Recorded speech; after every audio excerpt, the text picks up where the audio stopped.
Olá, turma, sejam todos bem-vindos. Professor Alex, disciplina Química, mais uma aula do nosso projeto Fique em Casa Aprendendo, tudo bem?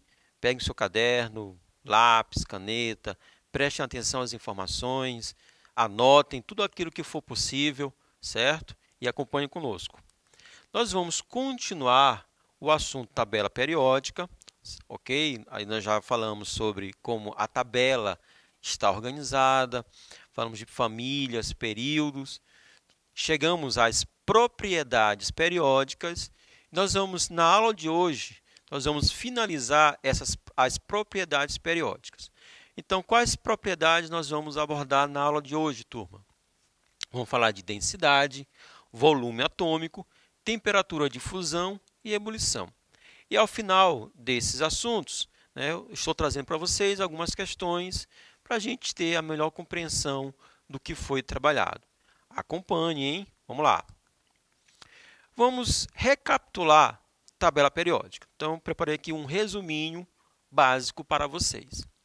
Quando os elementos são listados sequencialmente, ou seja, um após o outro, sequencialmente, em ordem crescente de número atômico, há uma repetição periódica em suas propriedades. Ou seja, a nossa tabela periódica ela está organizada na ordem crescente, da esquerda para a direita, do número atômico. Número atômico, turma, vamos lembrar, é a quantidade de prótons, partículas positivas, presentes no núcleo. O número atômico é o RG do átomo, ou seja, é o que vai caracterizar ou diferenciar um átomo do outro. Ferro é ferro porque apresenta 26 prótons. Sódio é sódio porque apresenta 11 prótons. Tudo bem? Então, o número atômico é a identidade, é o RG do átomo. Então, o número atômico é a quantidade de prótons presentes no núcleo. E quando esse número atômico é colocado na ordem crescente, há uma repetição de intervalo em intervalo das propriedades físicas e químicas dos elementos. As propriedades dos elementos químicos são funções periódicas do número atômico. Vou parar aqui e vou abordar essa palavra, periódica, o periódico. Já apareceu 2 vezes aqui na tela. Observem o calendário. Então, vamos supor que nesse mês, o mês que estamos aqui, estamos presentes, nós temos 4 terças-feiras. E na terça-feira à noite você tem um compromisso. Por exemplo, você tem uma aula de inglês. Toda terça à noite você tem aula de inglês. Então, o que vai acontecer? Você vai observar que a cada 7 dias você tem um encontro com a aula de inglês.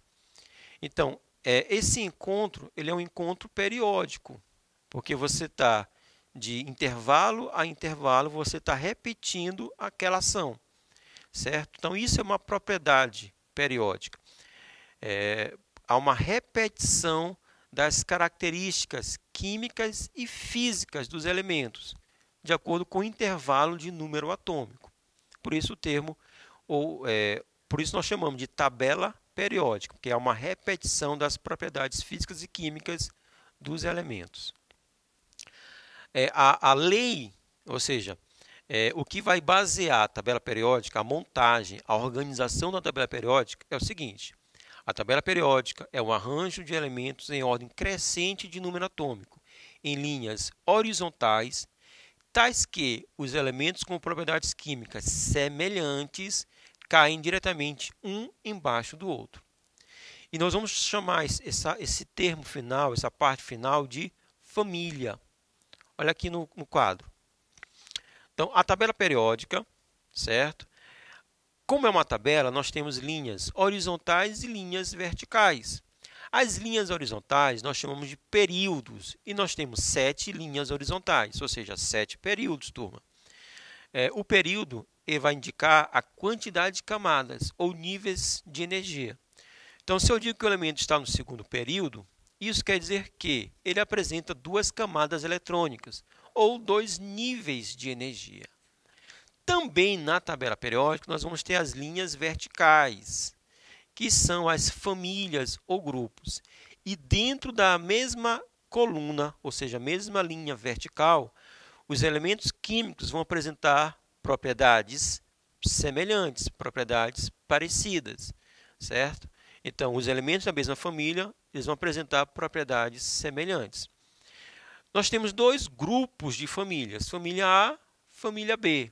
A família A é quando a gente faz a distribuição eletrônica e ela terminar, e essa distribuição termina em S ou P, subnível S ou subnível P. Ele vai pertencer à família A. Se terminar no subnível D ou F, ele vai pertencer à família B. E aí nós temos 8 famílias A e também 8 famílias B. Vamos entrar agora nas propriedades periódicas. Densidade. Então, a densidade é a relação entre a massa e o volume de uma amostra. Essa fórmula da densidade ela é muito conhecida. Então, densidade é a relação entre a massa e o volume, certo? Massa dividido pelo volume. Vamos observar aqui no quadro, na família 1A. Então, a densidade dada em gramas por centímetros cúbicos. Então, nós temos o lítio, o sódio, o potássio, o rubídio e o césio. E a gente observa que nessa sequência, ou seja, de cima para baixo, a densidade, ou seja, os valores estão aumentando. Concordam? 0,53 e finaliza em 1,90 gramas por centímetros cúbicos. Então, o que nós estamos observando, turma?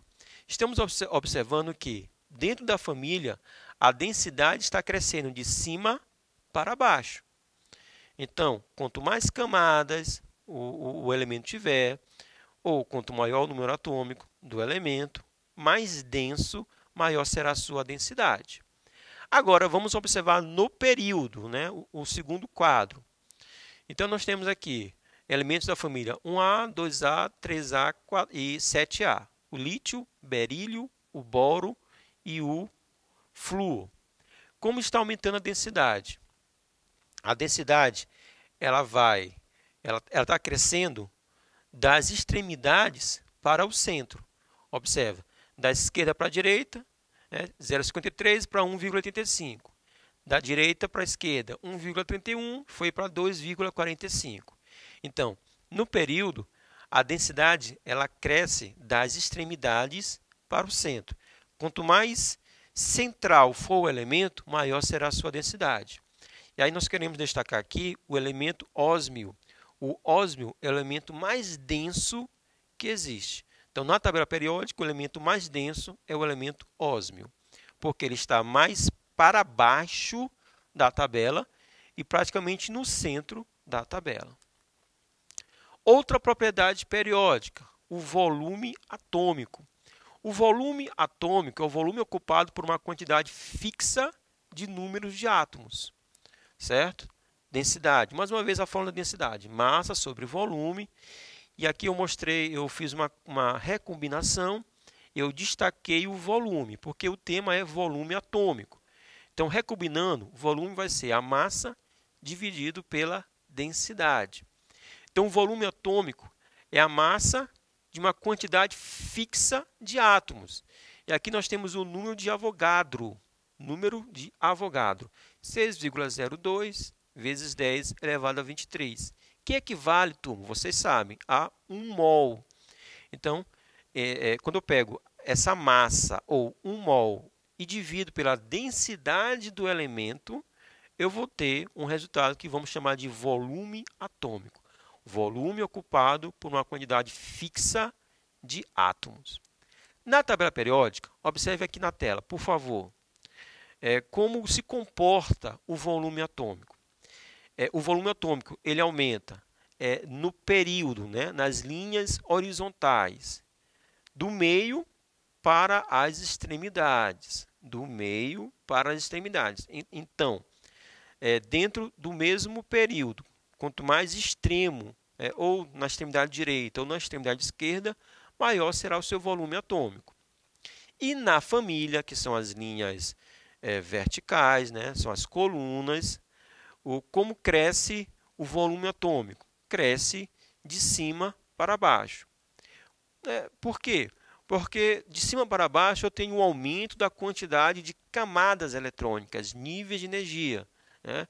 Está um pouco relacionado com a ideia de raio atômico, né? Quanto mais para baixo na coluna, isso quer dizer que ele tem mais camadas, mais níveis. Então, ele vai ter um volume maior. Então, o volume atômico ele cresce do meio para as extremidades e de cima para baixo. Anotem, por favor.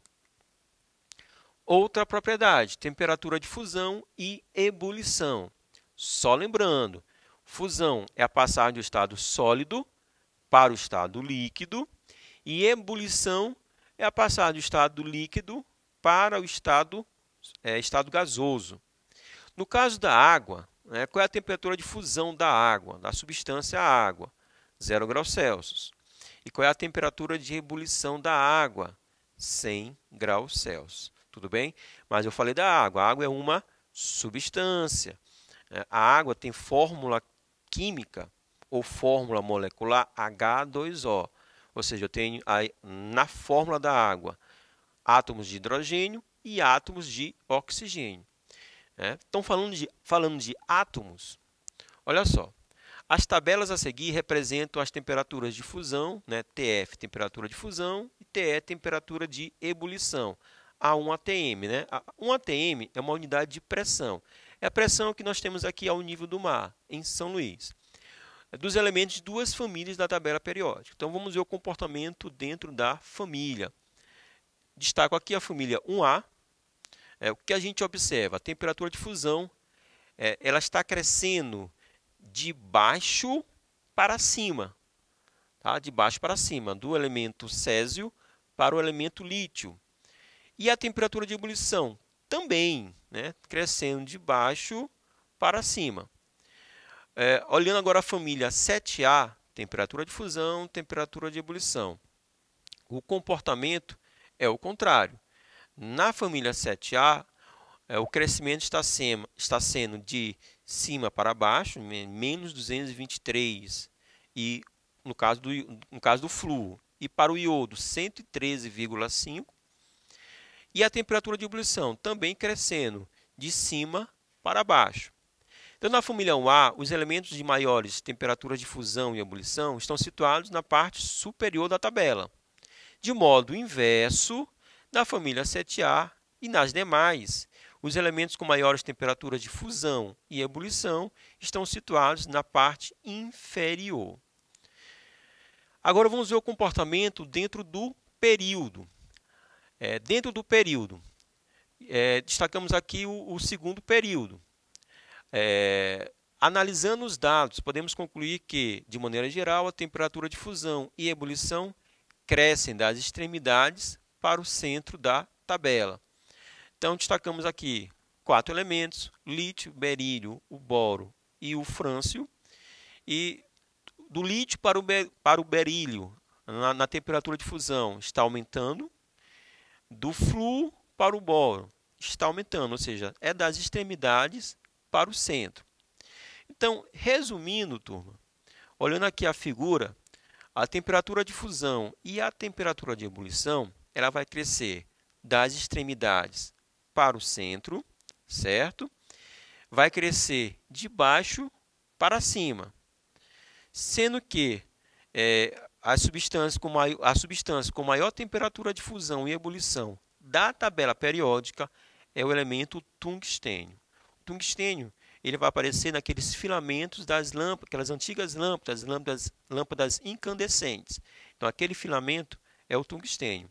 Ali chega uma temperatura muito alta. Então, eu preciso de um elemento, de uma substância que consiga alcançar essa temperatura. E aí, no caso, é o tungstênio. Vamos trabalhar agora algumas questões para a gente ter a melhor compreensão. Vem aqui comigo. A observação da tabela periódica permite concluir que, dos elementos a seguir, o mais denso é. Então, estão falando de densidade. E aí, quando eu falei de densidade, eu destaquei para vocês o elemento mais denso da tabela periódica, na verdade, o elemento mais denso do universo. E o elemento mais denso do universo, desculpa, é o elemento ósmio. Então, ósmio é o elemento mais denso que nós temos, certo?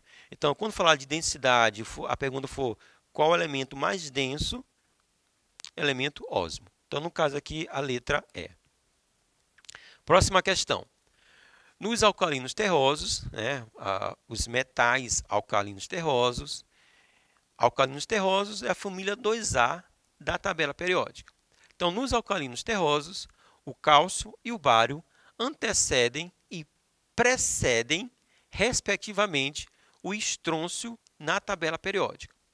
Sabendo que o ponto de fusão do cálcio é de 845 graus Celsius e o do bário 725 graus Celsius, assinale o ponto de fusão mais provável para o estrôncio. Então, a gente não sabe qual é a temperatura de fusão, né? Qual a temperatura que ele vai passar do estado sólido para o estado líquido. Mas o estrôncio ele está entre o cálcio e o bário, e nós conhecemos as respectivas temperaturas de fusão. Então, olha só aqui, turma. O elemento estrôncio ele está localizado entre o cálcio e o bário, é o que diz a questão. Portanto, a sua temperatura de fusão será uma média da temperatura do cálcio, 845, e temperatura do bário, 725. Então, estou mostrando aqui o cálculo para vocês, turma. Vamos tirar a média. Então, 845 mais 725, né, somado 1.570, e vamos dividir por 2. Por que dividido por 2, turma? Porque é uma média, estamos tirando uma média. Então, o valor é 785. Vamos procurar se nós temos alguma alternativa com esse valor. Olhando as alternativas A, B, C, D e E, não temos 785. Mas qual o valor mais próximo? Qual é a alternativa que tem um valor mais próximo de 785, turma? Letra C, 770. Então, é o valor das alternativas mais próximo da média. Então, a temperatura de fusão do elemento estrôncio deve ser um valor próximo desse de 770 graus Celsius. Resposta, letra C. A quarta linha da classificação periódica, né, a quarta linha quer dizer quarto período, tá bom? Quarto período.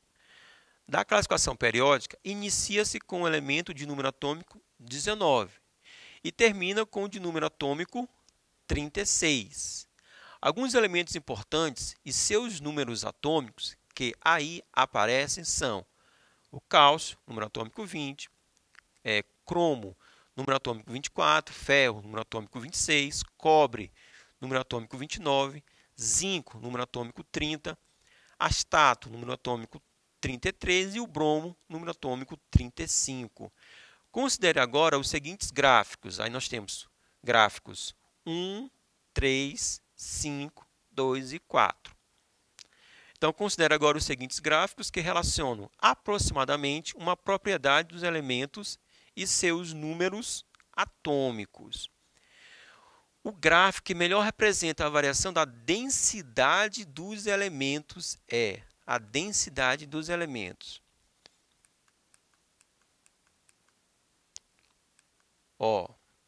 Voltei aqui, estou mostrando aqui o slide que mostra a figura da variação da densidade. O que a gente observa? Como ele falou na mesma linha, então vamos procurar o mesmo, vamos falar do período.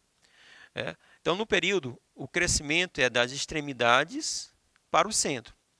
Então, cresce, vai crescendo, chega a um ápice, depois diminui, né? Vai da extremidade para o centro. Então, que figura seria essa? Vai crescendo, chega a um ápice, depois cai. É o gráfico 4. Então, a letra D. Letra D é o gráfico que representa a melhor variação da densidade dos elementos químicos. Show de bola, né, turma? Então, essas foram as propriedades periódicas. Lembrando que são características químicas e físicas que vão variar de acordo com a quantidade de prótons, de acordo com o número atômico dos elementos, certo? Propriedades periódicas variam de acordo com a quantidade de prótons do átomo. Tudo bem? Espero que tenham compreendido, tenham gostado e até a próxima. Tchau!